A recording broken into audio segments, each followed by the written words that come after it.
Okay, thank you very much, everybody. All these people have been working very, very hard today, I'll tell you. For a long time, they've been working. But before I begin, I want to express our nation's well wishes to Prime Minister Boris Johnson as he wages his own personal fight with the virus. All Americans are praying for him. He's a friend of mine. He's a great gentleman and a great leader. And he's, as you know, he was brought to the hospital today. But I'm hopeful and sure that he's going to be fine. He's a strong man, strong person. Today, every patriotic American heart beats in solidarity with the incredible people of New York and New Jersey. They've really become a very hot zone, but some very good things are happening. In New York, the first time where the deaths were less from the previous day. That's the first drop so far, so maybe that's a good sign. It could be. And the hospital levels are starting to perhaps decrease. It's been very short, but perhaps decrease. So we wish Governor Cuomo and all of the people in New York great, and New Jersey, your governor's doing a great job. He's doing a great job in New Jersey. They got hit very hard. I just want to say that the full power of the American government and American enterprise, it really is. This is an all-out military operation that we've waged, and especially over the last number of weeks. 50 states and territories have now been approved for major disaster declarations, which is very unusual. Thanks to the Army Corps of Engineers, New York City's Javits Center is now one of the largest hospitals in the United States. It's designated for treatment of the virus, patients, and staffed by hundreds of federal medical personnel deployed from 2 Army hospital units, and they're doing a great job. This was something that we didn't expect to do, but they needed help in New York, and we sent federal troops. Not only troops, we also sent a lot of very talented doctors, nurses, first responders. People are now running Javits. Also, as you know, the USNS Comfort, which is in New York, there's been a lot of publicity about that coming in, and all that was not supposed to be for the virus at all under any circumstances. But it looks like more and more we're going to be using it for that. So we'll see. That was supposed to be for people having other medical problems. But it's very interesting because there are virtually no cars on the road, no motorcycles on the road, no anything on the road. Things that would normally be taken care of, we don't see anymore. So we haven't seen that in a long time. It's perhaps a positive. But the ship is ready, and if it has to, if we need it for the virus, we will be using it for that. They'd prefer not, for obvious reasons, but if for any reason they need it, it's ready, willing and able. We have the best doctors, the best military leaders, and the best logistics professionals anywhere in the world, and we're orchestrating a massive federal response, unlike anything our country has ever seen or done. We've never done anything like this. And more we're using our medical people because of the fact that jurisdictions, states, in particular, New York, New Jersey, the Connecticut area, Long Island now has become a hot spot, part of New York.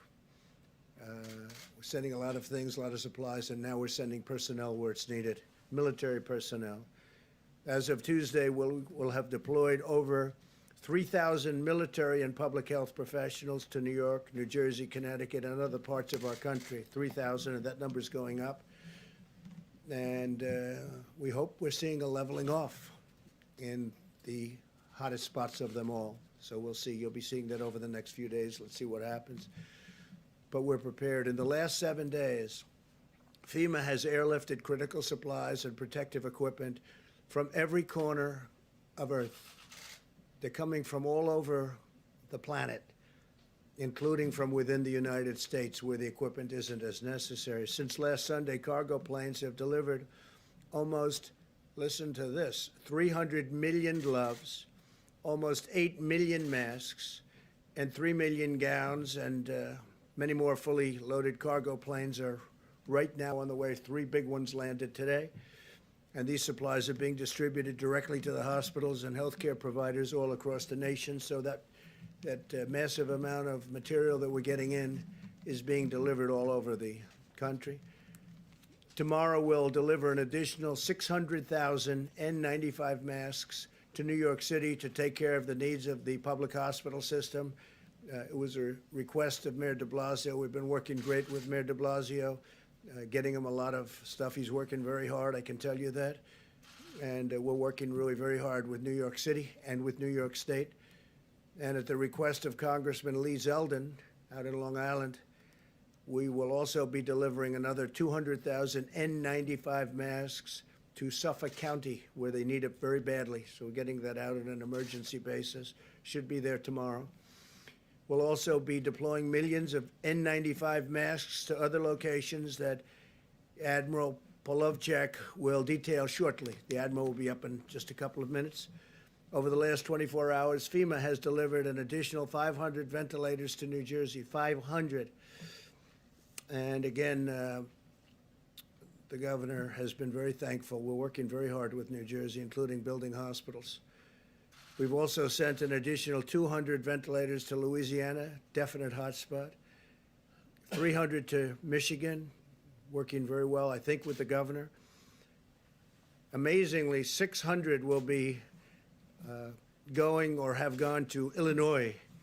And I mean, there's a governor, I hear him complaining all the time.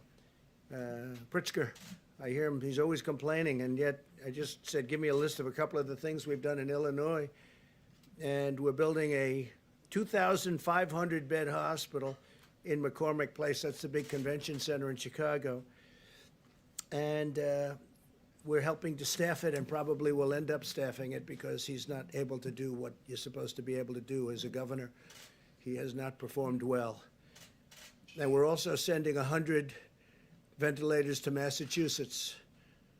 So we have 600 to Illinois, we have 100 to Massachusetts, we have 300 to Michigan, we have 200 to Louisiana, we have 500 ventilators, 500 going to New Jersey. And this is being done by FEMA, being delivered by FEMA.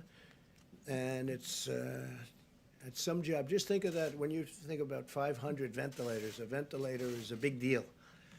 We're also establishing a federal medical station in the Washington, D.C. area to help Washington, D.C., and working very closely with the mayor and everybody in Washington, D.C. At the same time, Governor Inslee, we appreciate this, of Washington State has returned 400 ventilators, which can now be deployed elsewhere in our country. So the state of Washington's done very well. They won't be needing some of the ventilators that have been sent, about 400, that's a lot. And we appreciate that he's able to give them back. He feels confident that they are in good shape for the coming weeks until we can declare a final victory.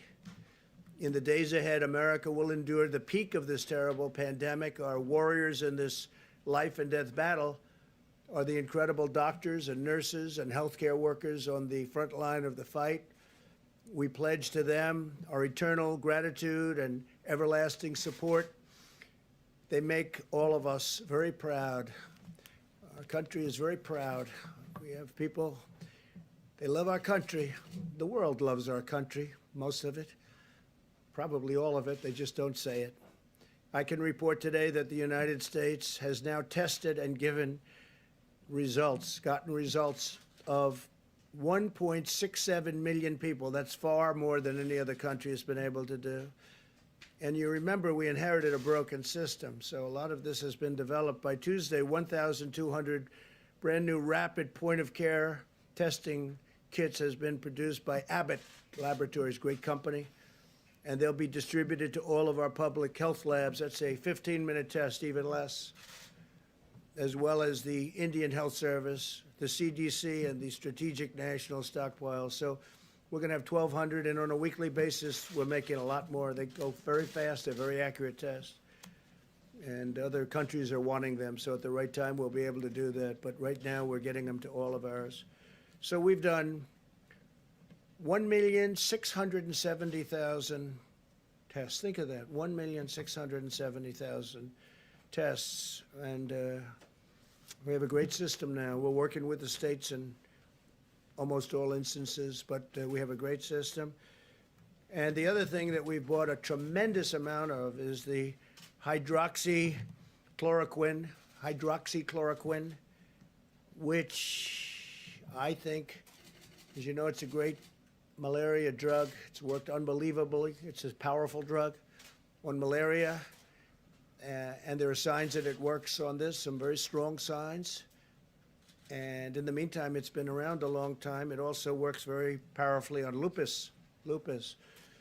So there are some very strong, powerful signs, and we'll have to see, because again, it's being tested now. This is a new thing that just happened to us, the invisible enemy, we call it. And if you have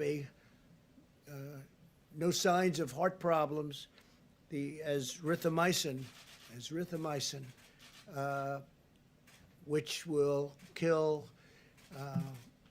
certain things that you don't want living within your body. It's a powerful drug. If you don't have a problem, a heart problem, we would say, let your doctor think about it. But as a combination, I think they're going to be, I think there's two things that should be looked at very strongly. Now, we have purchased and we have stockpiled 29 million pills of the hydroxychloroquine, 29 million. A lot of drugstores have them by prescription, and also, and they're not expensive. Also, we're sending them to various labs, our military, we're sending them to the hospitals, we're sending them all over. I just think it's something, you know, the expression, I've used it for certain reasons. What do you have to lose? What do you have to lose? And a lot of people are saying that when, and are taking it, if you're a doctor, a nurse, a first responder, a medical person going into hospitals, they say taking it before the fact is good, but what do you have to lose? They say take it. I'm not looking at it one way or the other, but we want to get out of this. If it does work, it would be a shame if we didn't do it early. But we have some very good signs. So that's hydroxychloroquine and azithromycin. And again, you have to go through your medical people, get the approval. But I've seen things that I sort of like. So what do I know? I'm not a doctor. I'm not a doctor, but I have common sense. The FDA feels good about it. They've, as you know, they've approved it. They gave it a rapid approval. And the reason, because it's been out there for a long time, and they know the side effects, and they also know the potential. So based on that, we have sent it throughout the country. We have it stockpiled, about 29 million doses. 29 million doses. So we have a lot of it. We hope it works.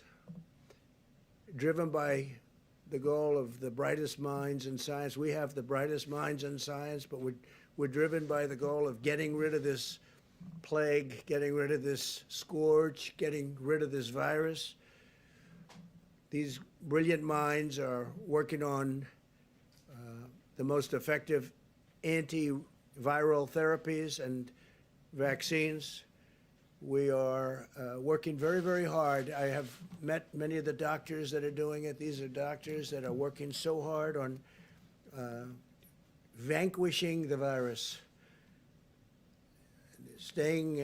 We strongly recommend staying at home, practicing vigorous hygiene and maintaining social distance, so you're just not going to catch it. It's the most effective weapon in this war.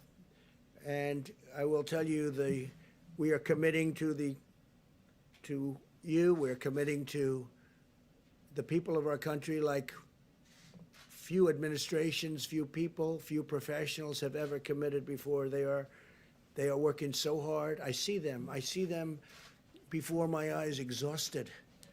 People that I'm dealing with every day, exhausted. They haven't left their offices, they haven't left their hospitals. We meet with them, we see them, and tremendous strides have been made. I think the vaccines, we'll have a report on that, but the vaccines, working together with other countries. We're also working with other countries, many other countries, and we all want everyone else to be first. We're very happy, but we are very far down the line on vaccines. We'll see how that all works. Johnson & Johnson's doing a great job, working very hard. A vaccine would be great. Therapy and therapeutics would be great. We'll see what happens.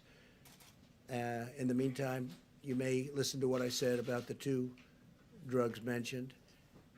My administration is rapidly implementing the largest emergency economic relief package in American history. You've seen what's been happening. Billions of dollars in small business loans have already been processed through Paycheck Protection Program. So we went out on Friday, and literally it's become so popular. It's been worked with the banks. They get it to the small business.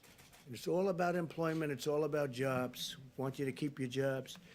Give small business funding to keep the workers on the payroll. And we're sending direct cash payments to millions of Americans and rushing aid to the hardest hit industries. We're saving industries. We will be, you'll be seeing it. And if we do more, we're going to do more, and we're going to try and get directly to people that are hit so hard. But we're going to take care of our workers. We're going to take care of our citizens. We're going to take care of our small businesses. We're going to take care of our large businesses, the airplane industry, the airline industry, a lot of great industries that we have that are in trouble because of what took place over the last short period of time. These are industries that were doing better, for the most part, doing better than ever. The airlines were doing great. Oil was doing great, oil and gas, and the energy industry was doing phenomenally well and got hit like nobody's ever been hit before. Just about like no industry's ever been hit before. There's never been anything like this. But we see light at the end of the tunnel. Things are happening. Things are happening. We're starting to see light at the end of the tunnel. And hopefully in the not too distant future, we'll be very proud of the job we all did. Can never be happy when so many people are dying, but we're going to be very proud of the job we did to keep the death down to an absolute minimum, the least it could have happened with this terrible, terrible virus. In closing, I also want to note today is Palm Sunday and the beginning of Holy Week for Christians in America and all around the world. While we may be apart from one another, as you can see from our great churches, our great pastors and ministers are out there working very hard, but we may be apart. We can use this time to turn to reflection and prayer and our own personal relationship with God. I would ask that all Americans pray for the heroic doctors and nurses, for the truck drivers and grocery store workers, and for everyone fighting this battle. I had mentioned yesterday where I see the nurses rushing into hospitals, and they're putting on their outfits and they're putting on their masks and goggles in some cases. They're rushing into war. They're rushing into war. And I see people from apartment houses screaming and shouting and singing their praises. It's an incredible thing. They're warriors. These doctors and nurses, they're running into buildings and they're literally putting it on as the doors are opening. They're putting all their stuff in, running inside. And they're running inside to tremendous danger. Tremendous danger. But most of all, I'd like to ask for your prayers for the families who have lost loved ones. Ask God to comfort them in their hour of grief. It's a great hour of grief for our nation, for the world. This morning, I was talking 151. For 4 days, I said 151. 151 countries this morning. It's 182 countries. It jumped up a lot. So as of this morning, it's 182 countries are under attack from this monster. With the faith of our families and the spirit of our people and the grace of our God, we will endure, we will overcome, we will prevail. We have learned so much. We will be stronger than ever. And I just want to thank everybody. I want to thank the incredible professionals on the task force also. We had a big meeting today. We were calls all day long to so many different people.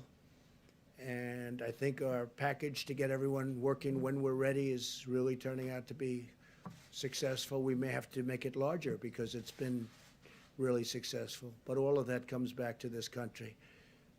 We want to get them back. We want to get our people back to work. Everybody wants to be back. We want to open up our country as soon as possible. So with that, I'm going to ask Dr. Birx to say a few words, and she's got some charts to show you. And thank you very much. Thank you. Thank you, Mr. President. As you can see from the hopeful signs in Italy and Spain, where we see finally new cases and deaths declining, it's giving us hope of what our future could be. We wanted to give you an update on where all of the states were. We're looking at this as states normalized per 100,000 citizens. It looks very similar to last week. We wanted to update you. We've been covering throughout the week the states that were moving on this map. You can see very clearly where New York is as a state, although this is very much still centered in the New York metro area. New Jersey is the orange line. The green line is Louisiana. That's followed by Massachusetts, and then Connecticut and Michigan are together in those lines towards the bottom. And then, of course, Washington, D.C. is now visible on this map, which was not visible before. And the yellow line towards the bottom is Washington State. Next slide, please. So this just summarizes all of the states we're tracking very closely at the county level. So we're tracing and tracking not only the epidemic at the state level, but understanding what's happening in county by county with new cases and, of course, also the deaths. We're also triangulating that with all of the laboratory data, and just to tell you how we're kind of doing that. For New York, which you can see at the top, their serology is now about 36% positive. They were in the 40s. So day over day, their percent positive is finally starting to decline. New Jersey's is increasing, however. They're now up to 42% of the specimens that come to the laboratory are positive. Louisiana, 25%, Massachusetts, 20%, Connecticut and Michigan, 20%, District of Columbia, 15%, Washington, 8%, and then Illinois, Colorado are at about 16%. Pennsylvania, which is also new to the graphic, is at about 12%. Next slide, please. So if we could go back one, I'm sorry, we could go back one slide, one more. All of the states here, those are 38 of the states. 38 of our states have less than 50 cases per 100,000. They are testing. Their laboratory results are consistent with that. Their seropositivity rate for their laboratories are less than 5%. So this is how we're tracking and triangulating both case reporting, mortality or fatalities, and also triangulating that with the laboratory. The New York metro area, New Jersey, Louisiana, and a series, and Washington State have all tested at a rate greater than Italy and Spain. I know many of you were tracking that. Remember, many of us, we pushed out a lot of those assays at the beginning over the last 2 to 3 weeks, and I want to just thank Admiral Giroir and HHS, who's been working very closely to make sure that the states that were having an outbreak had access to all of their assays. Next slide, please. And then next one. So just to give you an idea of how we're looking at this, we look at cases every day. I want to just thank my data team. They spend all evening compiling data. I get it about 2 o'clock in the morning. And it looks at all of these metro areas by their granular counties, so we can see the counties that have new cases. That also helps us identify the hospitals and understand what hospitals will need ventilators or PPE. So this is the Detroit area. It's Oakland and Detroit, Wayne County. Next slide. We also track mortality. It gives us insight into how many clients are in the ICU and need care. We want to make sure that we're meeting the needs both on cases and really appreciating the frontline healthcare workers that are really saving many people's lives. Next slide. This just gives you an idea from New Orleans. We are now also tracking St. John the Baptist Parish also, but this would be New Orleans and Jefferson County, and really tracking those on a case-by-case basis to look for changes over time. And next slide is their mortality. And you can see it's starting to stabilize. So this is how we've been tracking and tracing the epidemic as it moves through states and counties and communities. But as we started, we just wanted to note again, we do see hopeful signs in Spain and Italy. They have completed nearly 4 weeks of mitigation with people really doing social distancing, staying at home, ensuring they were washing their hands. If they have to go out to the grocery store, they're extraordinarily careful. They send one person from the family. And so we can really see that beginning to work, and we're very hopeful that over the next week, although we'll see rising number of cases of people who lose their lives to this illness, we're also hopeful to see a stabilization of cases across these large metro areas where the outbreak began several weeks ago. So thank you for your attention. Thank you very much. Admiral, please. Thanks, sir. What I thought I would do is update on the air bridge first, and then follow up on Dr. Bricks and how we're geographically aligning the supply chain. So the air bridge, we had 3 additional flights come in today, bringing 1 million gowns, 2.8 million N95 masks, 2.8 million surgical masks, 11.8 million gloves, 18.6 thousand gowns on 3 flights. And that material will be pushed out across the nation, delivered to hospitals, nursing homes across the country. Dr. Bricks went through the geography. And so over the last few days, I've been aligning the supply chain to those areas, and then reaching down into those areas and extracting data from those areas on PPE burn rates. So for example, I spent the weekend talking to the Chief Operating Officer of Detroit, Hakeem Berry, for example, then talked to the leadership at Detroit Medical Center, Audrey Gregory, talked to the health officer in Oakland County, Michigan, and then also with the Chicago health officer, Dr. Allison Arway. So reaching down to a level to understand their needs. So we're geographically aligning the supply chain, right? So you can see Dr. Bricks went through these counties, and we're getting down to the county level. And then aligning it by priorities of point of care. Public hospitals first, VA hospitals, private hospitals, nursing homes, first responders, acute care. So over the coming days, we will be making a push to the geographic areas that Dr. Bricks mentioned, increasing the volume through the supply chain to those areas to give them weeks, not just days worth of supply. Primarily using our industry partners that we are directing, Cardinal, McKesson, Medline, Owen Minor, Henry Schein, Concordance Healthcare, directing them to put product to the hospital door, the nursing home door, the first responders, directly to them.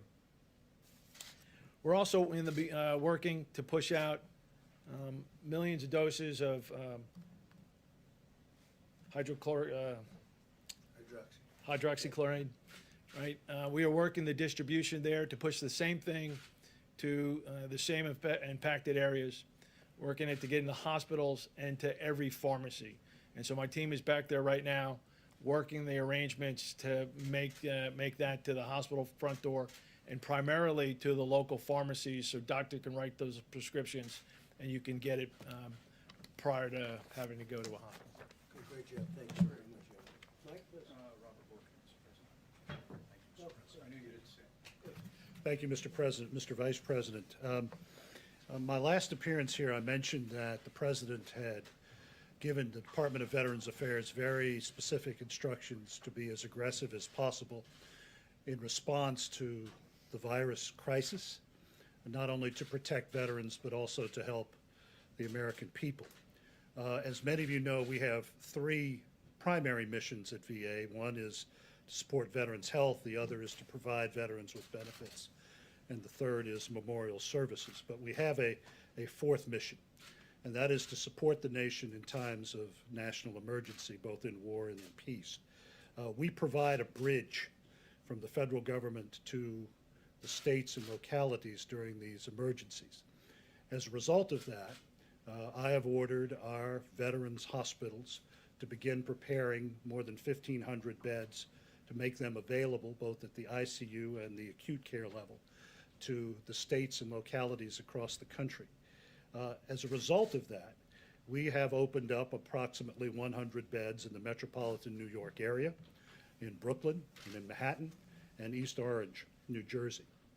We will be informing the governor of Louisiana, John Bel Edwards, tomorrow that we will give him access to our VA Medical Center in Shreveport, Louisiana, to come to the aid of the people of the Pelican State.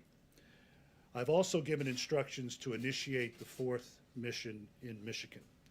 We will be providing the people of Michigan access to hospital beds in both Ann Arbor and in Detroit.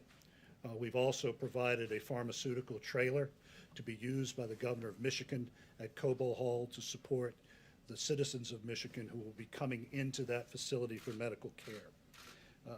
We have also informed the Commonwealth of Massachusetts that we will be helping them in their efforts to protect their most vulnerable citizens in 2 of their nursing homes.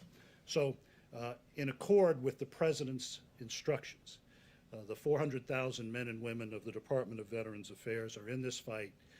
We are in the fight not only for the 9.5 million veterans who are part of our service, but we are in the fight for the people of the United States. Thank you. Thanks. Thank you, Mr. President. And you all have just heard from several members of the President's White House Coronavirus Task Force, and we are truly blessed to have the kind of leadership that we have.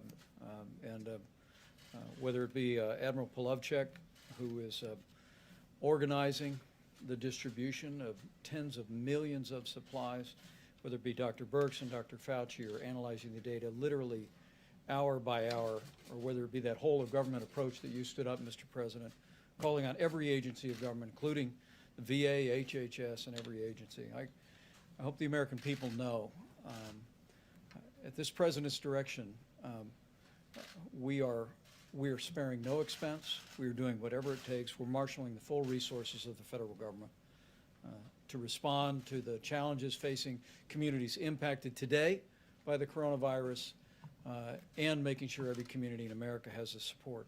We've also, as the President said so many times, we've forged a seamless partnership with states around the country.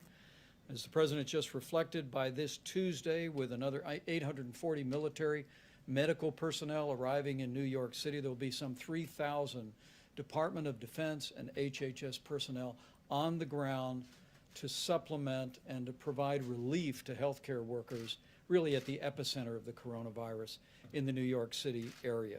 And you just heard the VA is opening up bed space. In New Jersey, I spoke at the President's urging today with Governor Murphy. 500 ventilators announced today being built on the supplies that we have already provided. We were able to coordinate with him to extend all federal coordination on testing in New Jersey through May the 30th, if the need is there, and also opening up VA beds. I spoke with Governor John Bel Edwards in Louisiana, and was encouraged to hear from him that, as you heard Dr. Birx say, that new cases were down slightly. In fact, we're seeing a trend of some leveling among all of the governors I spoke to today. And I know what the Secretary of the VA just announced about opening up VA facilities has been a priority for Governor Edwards, but I assured him we're going to continue to send resources and supplies and personnel to support their health care. In Michigan today, I spoke to both Governor Gretchen Whitmer and Mayor Mike Duggan of the city of Detroit.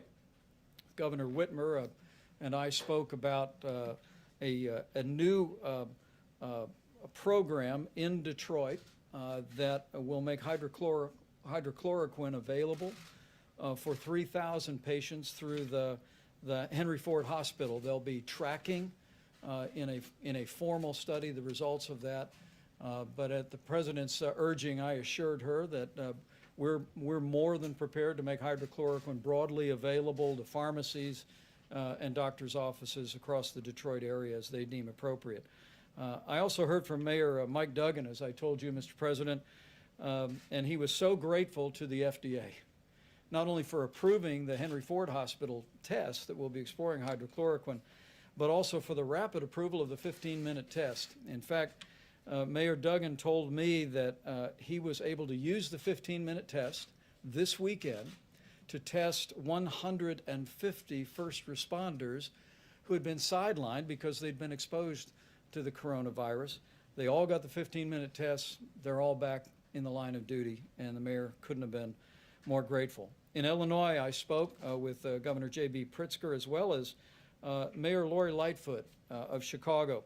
As you just heard, not only have we sent 600 ventilators to the state of Illinois, but I assured the governor, I assured the mayor that while the principal focus that we have in the next several days is on the rising cases in the greater New York City area and Louisiana, that Michigan and Illinois are in the forefront of our thinking, and at the President's direction, we're going to make sure the people of Illinois, people of Michigan have the resources, equipment, and support that they need.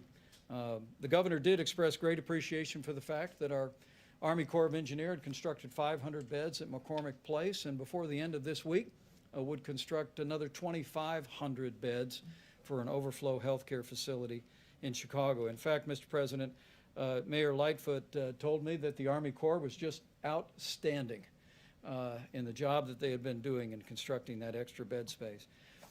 As I close, let me just express, as the President did, our profound appreciation for Governor Kate Brown and Governor Jay Inslee.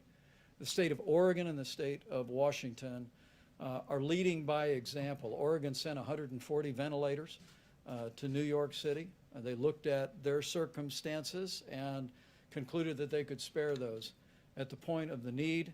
And because of the low and steady numbers in Washington State and in California, Governor Inslee today announced that they were sending 400 ventilators back to the Strategic National Stockpile, and those will be deployed at the point of the need.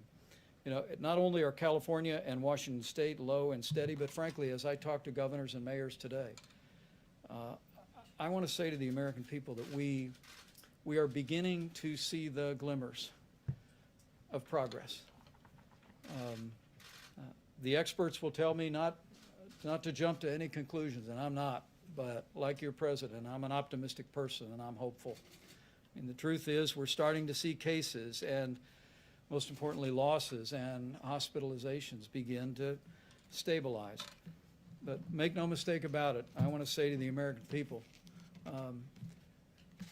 if that holds, if that's happening, it's because of what all of you are doing. It's because the American people are putting into practice the coronavirus guidelines for America. You're listening to your state and local officials. You're practicing social distancing. You're using drive-throughs instead of going into restaurants. And so on behalf of your president and all of us, working really at every level, I just want to say thank you, America. Thank you for responding. Thank you for putting other people's lives in the forefront of your thinking, putting it again over and above your own inconvenience and difficulty. Because of your efforts, there is, as the President just said, light at the end of the tunnel. And I'm absolutely convinced, with the continued cooperation, patience, persistence, and prayers of the American people, we'll get through this. And we'll get through this a lot sooner than we first thought it would take. Thank you. Mike, very much. Thank you. Mr. President. Mr. President, we can start with the Admiral, if that's right for you, sir. I want to ask you about the air gap flights, sir. There were the 2 flights that came through, the 3 flights, where did they come from, sir? They came from Asia. Asia, okay. And then you were mentioning all these supplies being dropped off, the masks, the gowns, the hydrochloroquine. How are you guys making sure that there's not a run on these products? You know, you drop them off at Hospital A, and then people just don't rush and go grab every mask, gown. And then a question for you, sir, after that. And so it's going to the loading dock, and there's an invoice. And so those people that are responsible for that loading dock and that invoice, they're going to make sure that there's not going to be a You're run not on worried the about back. a run on any of these. Okay. Thank you, sir. I appreciate that. Mr. President, first, did you have a We chance? do get orders for a lot more than sometimes we think an area needs. Generally speaking, we like to either negotiate that down or give it to them as they want. So we've had a lot of orders that we think are high, but we generally like, if we have, for instance, with the medicines and with other things, we like to give it to them. Every day we're building up and building it up very rapidly and deploying it. But we do get orders from some of the states where we don't think they need it. We try and get it for them what they want anyway.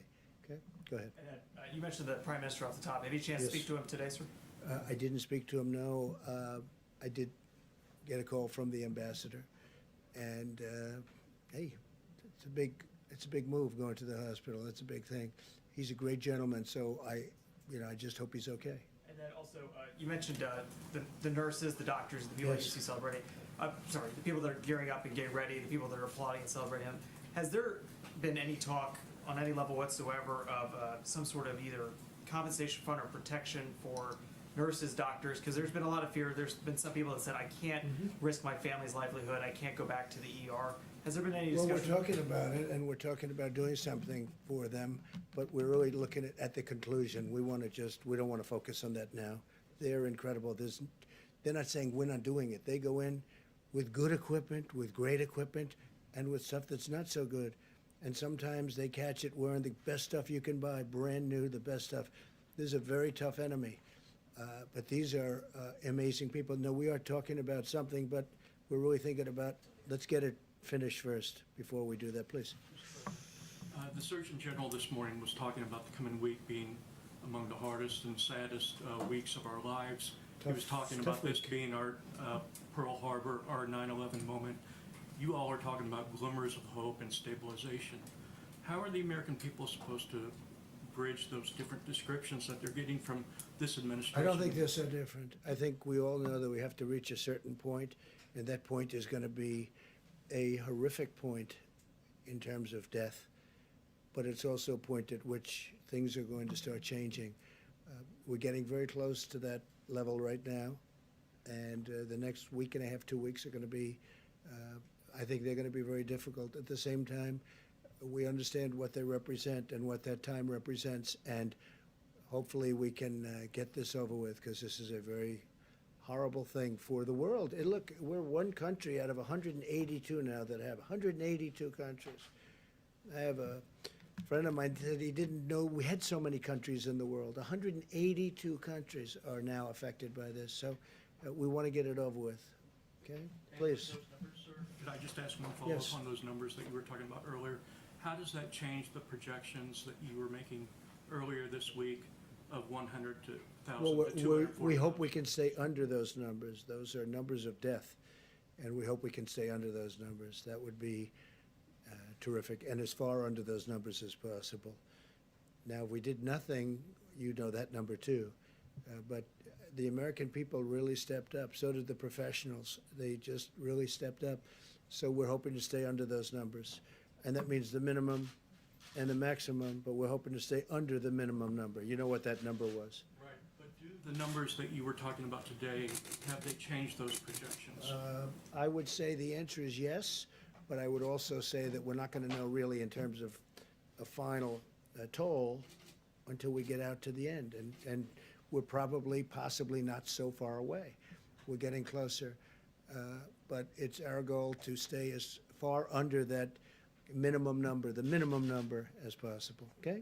That's what we want to do. Go ahead. Mr. President, as President of the United States, your words carry enormous weight in this country and around the world. And while you acknowledge you're not a physician, you do promote these medicines extensively here. How do you not go so far as to be giving medical advice? And you said yesterday you might take some of these medicines even though you don't have symptoms, Are you still planning to do that? And how do you calibrate being enthusiastic Yeah. and not playing doctor? Because I want people to live, and I'm seeing people dying. And I've seen people that are going to die without it.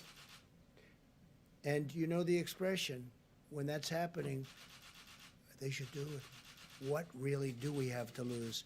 We also have, this medicine's been tested for many years for malaria and for lupus, so it's been out there. So it's a very strong, powerful medicine, but it doesn't kill people. We have some very good results and some very good tests. You've seen the same test that I have. In France, they had a very good test. They're continuing. But we don't have time to go and say, gee, let's take a couple of years and test it out, and let's go and test with the test tubes and the laboratories. We don't have time. I'd love to do that. But we have people dying today. As we speak, there are people dying. If it works, that'd be great.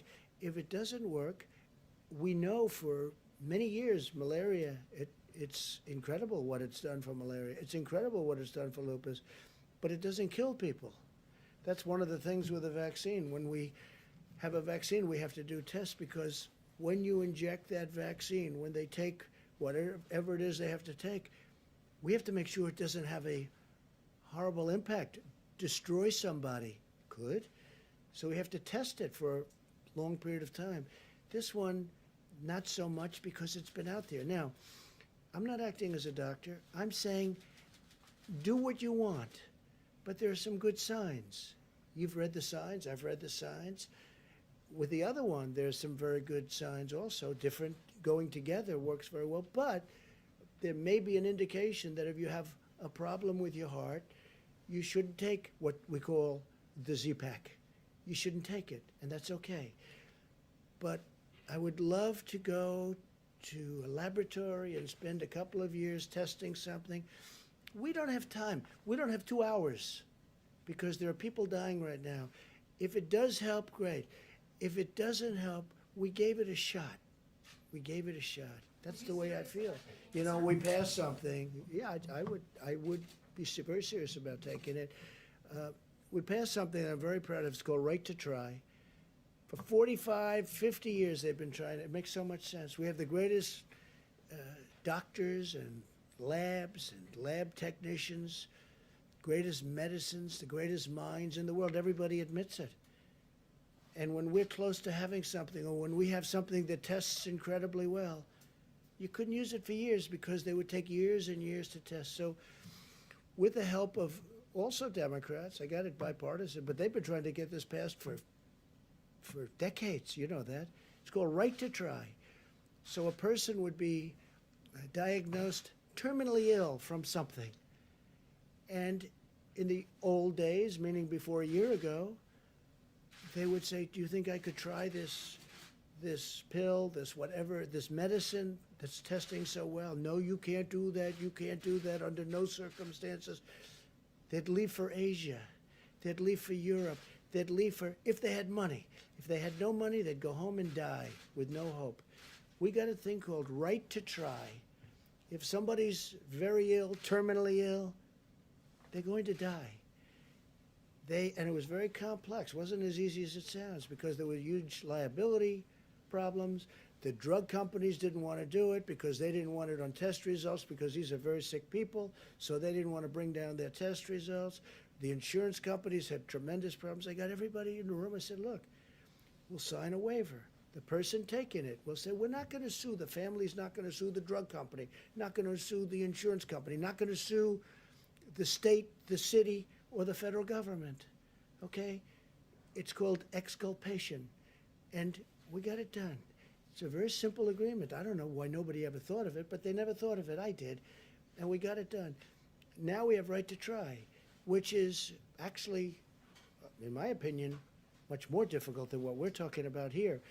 But if there's a medicine or something, a possible cure or something that's looking good, and somebody has something they're going to die or they're very sick, they take it. And you know, we've had some unbelievable results. Unbelievable results. And it also gives the people hope. Yes, please. Mr. President, but the doctors who are treating coronavirus patients, they have the medical expertise to determine whether or not they should prescribe hydroxychloroquine. And many of them And do. there are already clinical trials in place Sure. looking at hydroxychloroquine. Sure. So They should be why finished in not- about a year. Why not just let the science speak for itself? Why are you promoting this drug? I'm not. I'm just You saying, come very out here- simply, I'm not at all. I'm not. Look, you know what I'm trying to do? I'm Well, trying you to save come out here lives. every day, right, sir, talking about the benefits of I want them to hydroxychloroquine. try it, and it may work and it may not work. But if it doesn't work, it's nothing lost by doing it, nothing. Because we know long-term what I want to save lives. And I don't want it to be in a lab for the next year and a half as people are dying all over the It's already place. out there. Doctors are already able to prescribe it off That's label, right. right? All I'm doing So what is do you saying, accomplish? well, I'll tell you what I accomplished. We bought massive amounts of it, 29 million doses of it. We have it coming from all of the labs. We're actually now doing it here because in case it does work, we want to have it. And we've given it to drugstores. We're sending it all over. FEMA's doing it. FEMA's doing it. We're doing it through different channels, many different channels, including the companies that make it. It's a very special thing. Now, it may not work, in which case, hey, it didn't work. And it may work, in which case it's going to save a lot of lives. Now, a lot of people say if the people walking in prior to getting it, if they take it, it has a profound effect. Well, maybe it does, and maybe it doesn't. I don't want to wait a year and a half to find out. And only CNN would ask that question. Fake news. Go ahead. Sir, I had one for Bunch you of on oil, but fakers. first I was hoping to ask Dr. Burks a question. The president just said that, based on the most recent data, that you've seen some change in the projection.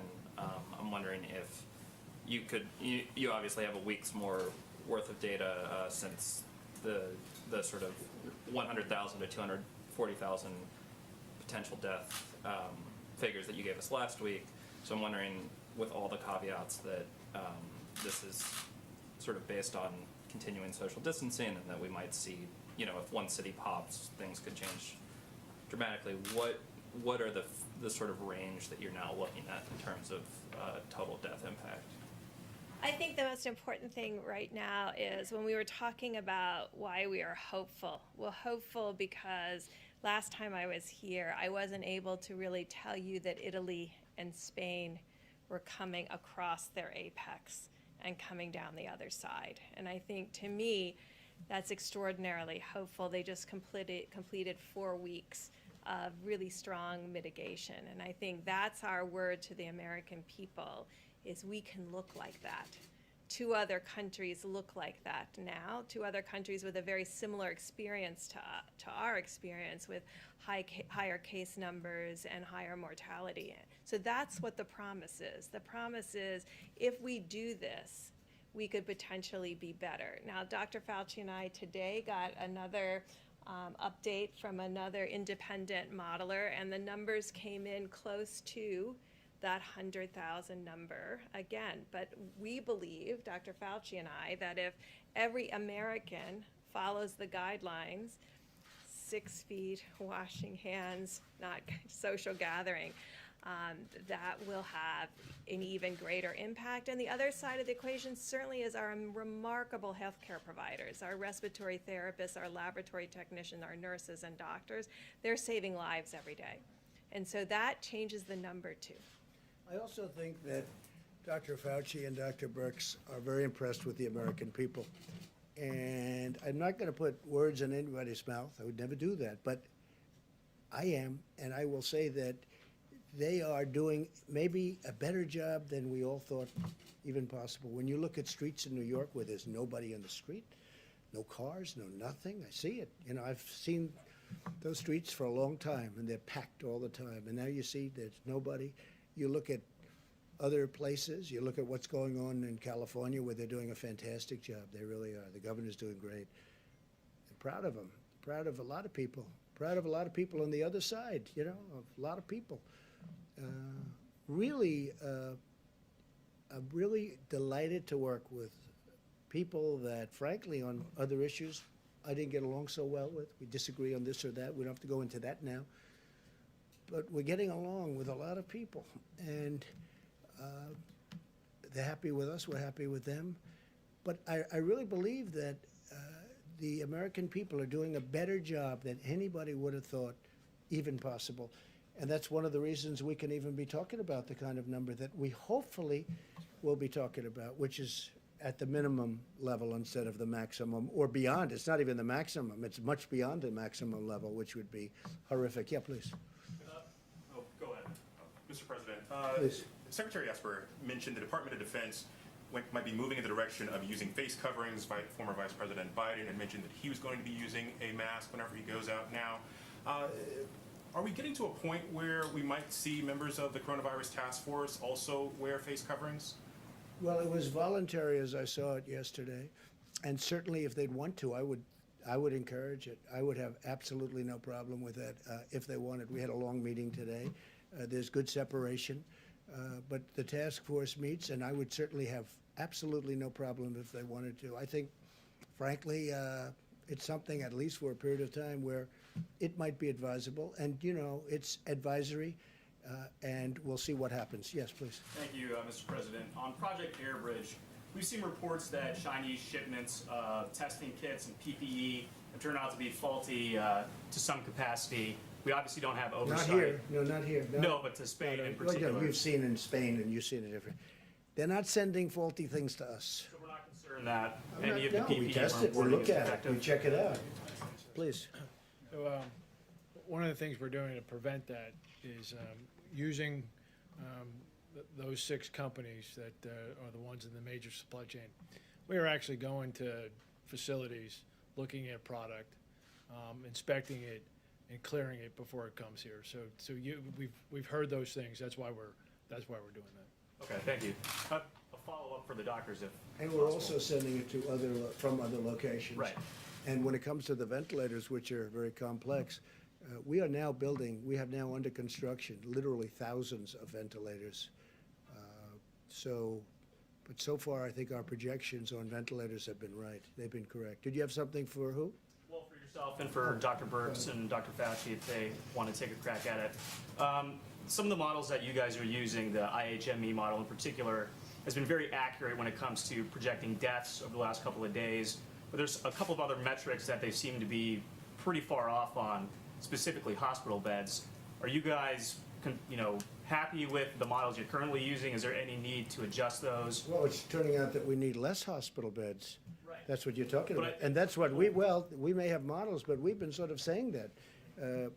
In New York, we were saying, we think you're gonna need less. Now, let's hope that continues, but right now, I heard Governor Cuomo this morning, and he was saying less hospital beds, also less death. That was a very big thing. First time, less death today than yesterday, right? That's a big thing. But also less hospital beds. That means less patients, because basically it's less patients. And we were saying that, and it also means less ventilators. So there's a lot of not a very positive things happening. Okay, please. Thank you, sir.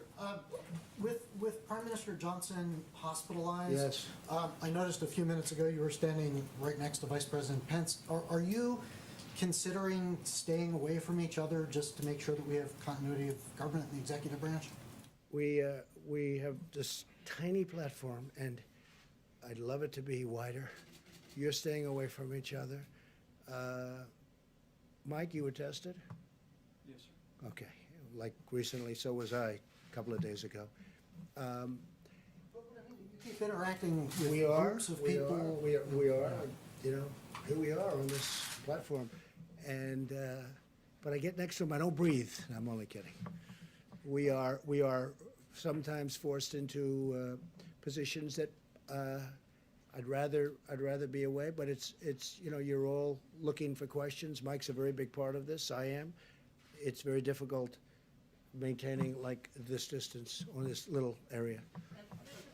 I just wanted to ask really quickly, under what circumstances you would consider leveling tariffs on imports of oil to the United States?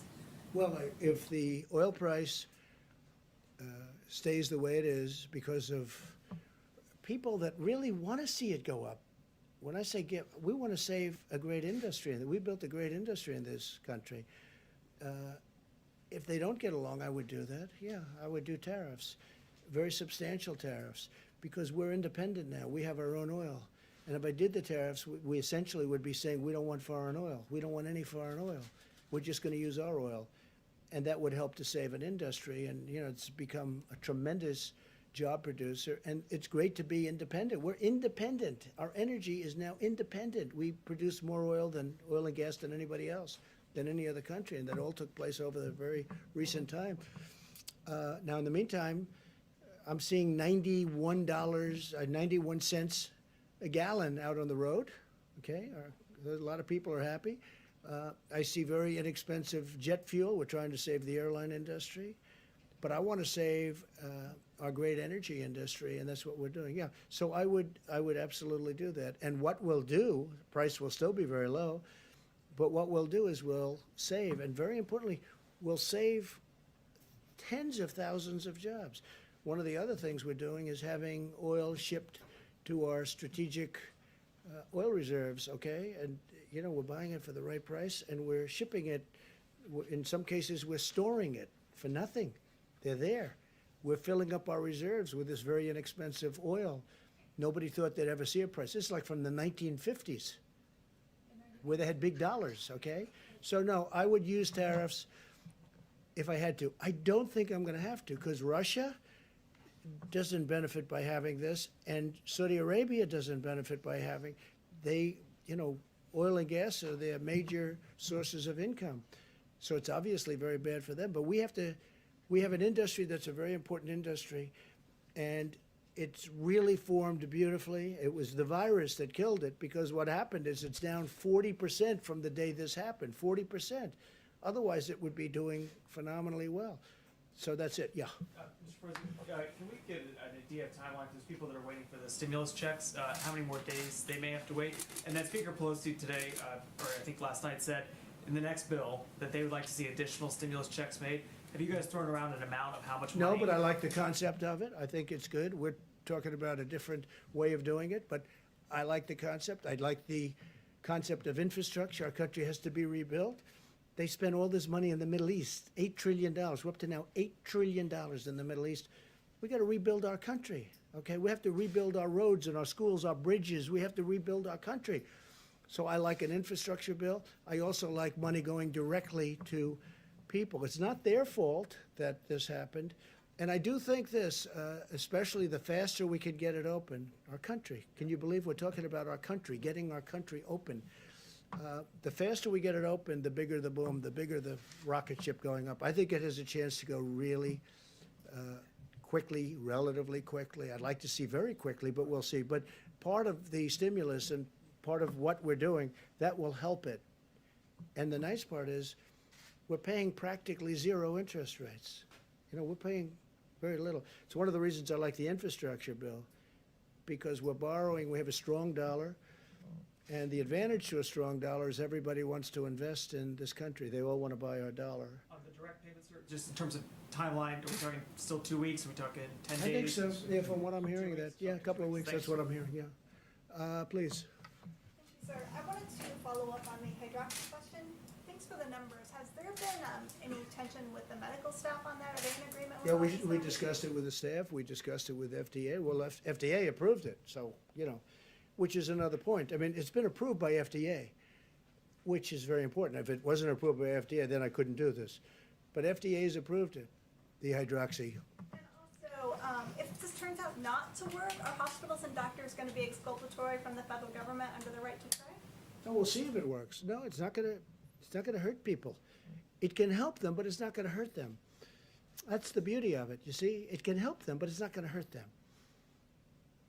What do you have to lose? Okay, question in the back, please? Yeah, you know, obviously we know anyone can spread the disease, right, unwittingly. Right. So why even not have a few businesses open? Why not just shut everything down? There are grocery stores that are open, fast food places. Why even take a little chance? Just shut it Well, all we're down gonna have for to, temporarily. we'll answer that question later. All I can say is that right now, things are looking really good, and opening up with a bang will be a great thing, and there's nobody gonna be happier than me. Please, go ahead. Just to follow up on your comments about the ventilators, Yeah. the IHME model suggests that 32,000 ventilators will be required by the peak in mid-April. GM is not expected to have ventilators ready before 32,000 will be what? required across the country. In GM, addition to the ones that we've already sent? just in Don't forget, we general. have almost 10,000, a little more than 9,000 right now. and those are ready to rock, should we need them. And we had to keep it, you understand that flexibility, so that if we need them in New York, which we might not, if we need them, but they're ready to move. We're already military, it's a military operation. We are ready to move. They'll be moved immediately into whatever section of the country we need. Would you like to answer that, brother? Yes, sir. So, correct, FEMA's working on a plan to be able to move ventilators. So, for example, the DoD gave another 500 ventilators. They're on the move, being staged at Fort Dix to be able to rapidly deploy them to locations.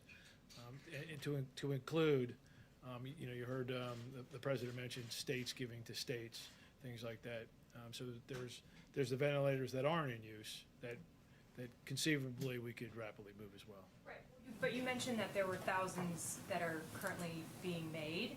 Yes. So I just wondered if there was any update with GM and Ford, just because. No, but they're not gonna be long. They've started, GM, Ford. We have 11 companies, approximately 11 companies building them. And we're gonna have a stockpile for future. Hopefully, we never have to use them. They should have. The hospitals, the states should have bought a stockpile. They didn't do that.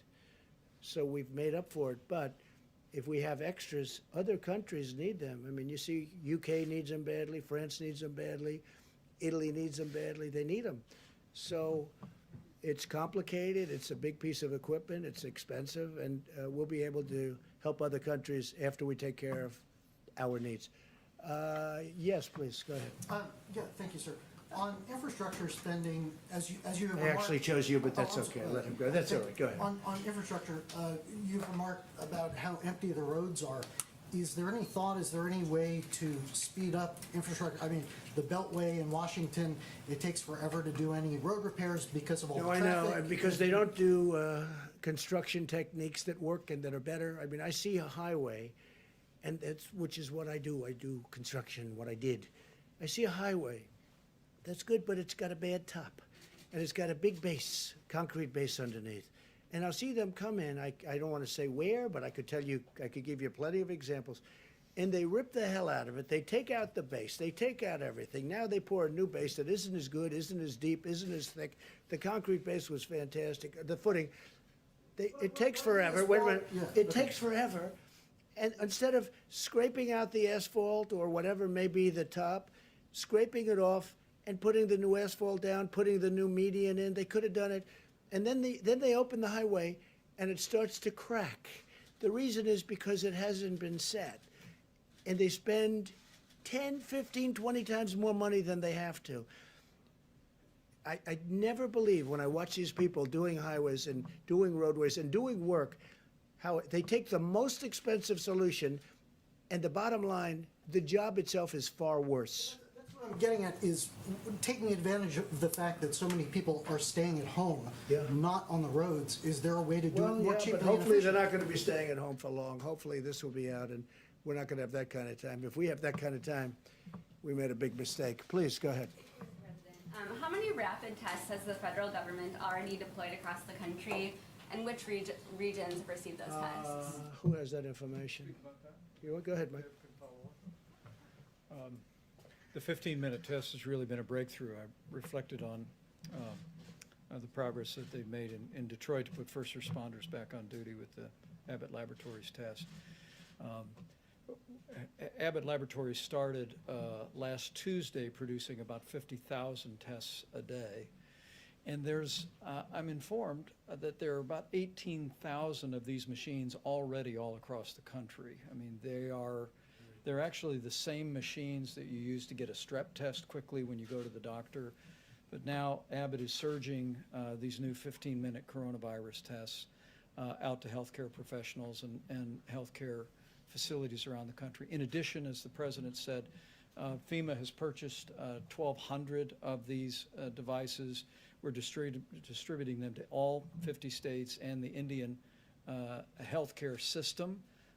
And then we'll be distributing the tests. Dr. Burks, is there anything to add further on that?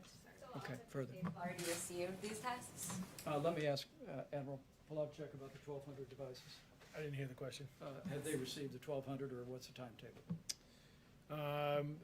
I believe they're on the shelf at Abbott, a good majority of them. Tuesday they go out. Right, yes, sir. So I don't have the exact numbers. I think there is some manufacturing in there, but They go out on large Tuesday. balance of them are on the shelf. Some have gone out, by the way, but the big bulk of them go out on Tuesday. Yeah, please. In some of these previous briefings, you referred to the federal government as the backup. Today, there's definitely a different approach here, I think, with the distribution. You know, the sense of it in listening to your presentation today is that you are embracing taking a leader role for distribution. Is there a change? No, there's not a change, but we're supposed to be the backup. But like in Illinois, the governor couldn't do his job. So we had to help him. We're sending 600 ventilators. We're building a hospital in McCormick Place. We're doing, so we have some people that we're not able to do. We have other people that needed a little help. We had, in New York, we had to give a lot of help, but we've worked very well with Governor Cuomo and with Mayor de Blasio. But no, we are meant to be the backup, but we've taken on a much bigger role than that, and that's okay. I have no objection to it. Now, in some cases, it's worked so well where they're actually now seeing, they think they're over the big problem, and they're actually calling us and they're saying, you can take your equipment back now. But we're really deployed as a backup, but I feel we're much more than that. They've done a much better job. I will say this, I don't think that the people that have represented this country, the federal government, whether it's the admiral and the generals and all of the people that we call to the fore, they're heroes for what they've done. What they've been able to do in a short period of time, they took a system that was broken, just like we did the military. Our military was broken. Our military was depleted. It was broken, and we've rebuilt our military. We've rebuilt this whole system, too. And in a way, Kelly, I appreciate your question because, you know, you're hearing all of the things that we're, the millions of masks, the hundreds of thousands of gowns, and they're surgical, you know, they're protective gowns at the highest level. We're getting it to the various states. And most of the governors are very happy. Now, a lot of times, you know, it's politics. Maybe I do the same thing, I don't know, but they'll try and act not so happy. I will tell you, when I speak to them or when Vice President speaks to them, they're singing the praises of all of these people. So I always take umbrage when somebody says something about what we've done. Now, to do this should have taken, to do what we've been able to do and to build it to a level, should have taken a year, should have taken 2 years. They did it in a matter of weeks, and we're helping states. No, it's them. As an example, New York had the right to buy 16,000 ventilators. They could have bought them. They didn't. I understand why they didn't. It was a very expensive purchase, you know, very expensive, and that's a lot, 16,000. And they chose to do something else with their money. I understand that. The problem is when something like this comes along, which you don't expect. Look, 1917, that's a long time ago. Perhaps 100 million people died. That's a long time ago. So people don't think it's going to happen. I would have, frankly, I mean, did anybody in this room think a thing like this could happen? But it happened. And we built up a force. This is a military operation, as it turned out. It really is, with FEMA, with the Army Corps of Engineers. I mean, Army Corps of Engineers, and you were very gracious on that point. The Army Corps of Engineers building 2,500 units of beds and everything else. Now, and then Governor Cuomo called, and he wanted it to go COVID, meaning for the problem. And we said, well, it wasn't supposed to be that way, but we want to get it done. And we moved military personnel, so now military personnel are operating it. And I'll tell you what's good. It hasn't been very full. That's a good thing, not a bad thing. It hasn't been. Now, maybe over the next week something will happen, but it hasn't been. But we have, because it's better than the other alternative where we run out. But they built actually 2,900 beds. And we have, also we built 4 medical centers in New York. We built 4 hospitals, 4 medical centers, and a lot more than that. It's such an honor to have done it. But the people that did it are amazing, and they have to be appreciated by the states. Not me. They don't have to appreciate me at all. I don't care about me. They have to appreciate the generals, the admirals, the doctors, the nurses. I mean, we're bringing now 3,000 people in that are medical professionals that are coming from all over the country to help New York City, help New York State, and help many other places. I just think it's incredible what they've done, and I don't think that they've been appreciated. Me, you can forget about. Me, you can forget. Yeah, I actually mean it. They have to be appreciated. Go in the back, please. That you see in the lights at the end of the tunnel. And yesterday you said. I do. I see light at the end of the tunnel. If I didn't, yes. I would not be very thrilled with what we've done. No, I see light at the end of the tunnel. I think indications are some of the numbers coming out today. I think, we had a very good meeting today. We're seeing things that we don't even report because we think it's too early to report. No, I think, we're seeing things happen that are very good. And we also know, all of us, including the medical professionals, that we have to open our country up. We have to get going. We have to open our country up. No country was designed for this, where you close it. We're in the midst of the greatest economic boom in history for any country. Our country had the greatest economic boom in history. We had the most people working that we've ever had, almost 160 million people. And then from 160 million, they want nobody to leave their house. You could use the term cold turkey, right? That's called cold turkey. A country's not designed, this country is not designed for that. We have to get our country back. And I think it's going to come back, and I hope it's going to come back very quickly. Sir, since Yeah, please, go ahead. Sir, the First Lady has been tweeting, encouraging people to wear face masks. That's good. Has she been No, talking she to you feels that about way. this, encouraging you to wear one? She feels that I would wear one. I mean, I just generally am not in a, would you like me to wear one right now and answering your question? That would be a little awkward, I guess. But no, I mean, I would wear one if I thought it was important. She likes the idea of wearing it. Yeah, she does. A lot of people do.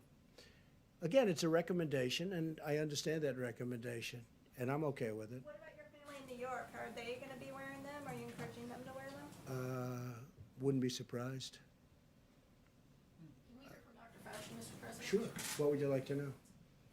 If we're going into this most difficult of times, how can the American people sort of emotionally prepare for that?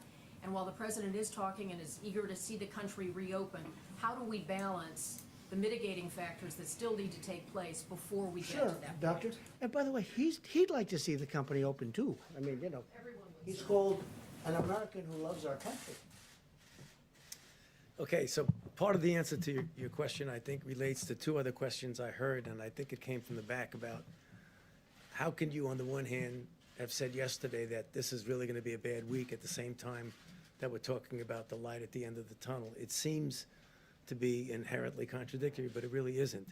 And it has to do with what we explained before about the lag in when you look at the indications that Dr. Birx and the president was talking about, where you see a flattening out of cases, and you don't see the realization of what that means until 2 weeks later. So right now, we're seeing, as we all said correctly, that this is probably going to be a really bad week. That is a reflection of what happened 2.5 weeks ago. So if we start seeing now a flattening or a stabilization of cases, what you're hearing about potential light at the end of the tunnel doesn't take away from the fact that tomorrow, the next day, it's going to look really bad. So we've got to make sure we realize we're always talking about a 2.5 week lag. So I want to make sure, because I think a couple of people asked that question. It's really not incompatible with what we're saying. Now, with regard to what do we tell the American people, Kelly, what we've been telling them all along, that the only tool but the best tool we have is mitigation. We know it worked in other countries, and we're seeing how it's working here. So if we really want to make sure that we don't have these kinds of rebounds that we're worried about, it's mitigation, mitigation, mitigation. That's the answer. When new cities and new states come on the chart, Yeah. what's the message for people in those places that have not been the focus? It's the same thing. It's mitigation, mitigation, mitigation. In fact, is the famous vice president chart, is that this is the minimal of what we should be doing. You know, everyone should be doing that. And everything on here, one way or the other, points to physical separation. Whether it's no crowds, whether it's 6 feet, whether it's staying away from theaters and restaurants or what have you. And churches and places of worship. Exactly, exactly.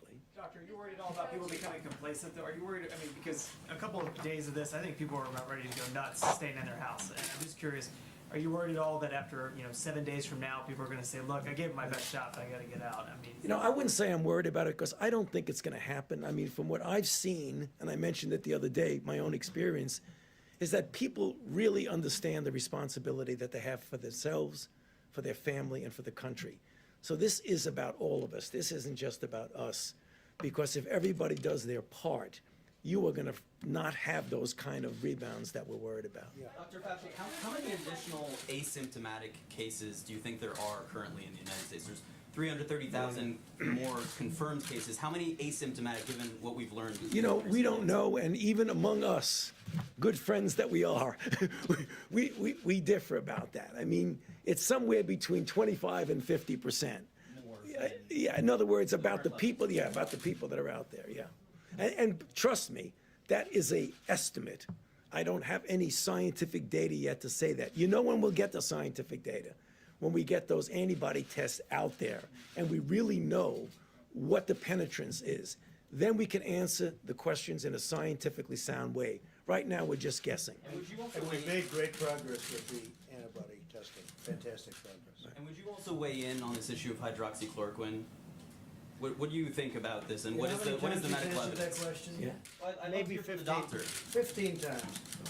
You don't have to ask the question. He's your medical expert, correct? He's answered that question 15 times. Dr. Fauci, why are you not wearing a face mask? What do you mean? Why am I not wearing a face mask now? Okay, there are a couple of reasons. One of them is that in fact, the major reason to wear a face mask is to protect you from infecting you. I had my test yesterday and it's negative. Okay. That's a very good answer. All right, I think that really could be it. That was I love that answer, especially on the face mask. I thought it was very good. Go ahead. Sir, on the equipment issue, records show that federal agencies did not begin. Oh, stop it. Who are did you not with? begin By the way, who are you the with? Associated Who are Press, you sir. with? The Associated Press. Agencies did begin That's bulk another beautiful- purchases that's of another beautiful thing. respirators and Are you ready? masks Are you until ready? mid-March. Let me just answer your question, because I know exactly, same question you ask all the time. Ready? They have done an It's the first unbelievable time I've job asked in this. delivering for the Associated Press, which is, not so great. Not like it used to be.